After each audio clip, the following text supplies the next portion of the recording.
कितीला? एक कितीला? एक कितीला? मग चार कितीला? चार 180ला नाही, एक 20 रुपयाला. परत सांग, एक कितीला? आणि वाह क्या मुस्कुराहट है. चार कितीला? अमेरिका क्या कहता था, क्या हो तुम? आज हम कहते तू क्या है बे? हमें 20 रुपयाला एक. तुमच्या बापाने बोलले. तर बघू शकता मित्रांनो, आताच झोपून उठले. तुम्हाला माझ्या चेहऱ्यावरून समजत असेल. आणि बाहेर जाऊन बघतोय तर ती एक वाडीतली मुलगी आली, ती शेवले विकायला. तर मम्मीने विचारलं तिला एक जोडी कितीला? ती म्हणते 20 रुपयाला. तिला विचारलं 4 जोड्या आम्हाला पाहिजेत, 4 जोड्या कितीला देशील?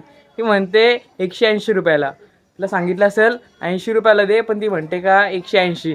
तर बघा, अशी शाळेत जात नाही ना, म्हणून यांची अशी परिस्थिती आहे मित्रांनो. तर बघा, तुम्ही एज्युकेशनसाठी काहीतरी केला पाहिजे. तुम्ही व्हिडिओ बघितलीत, कसा वाटला तुम्हाला?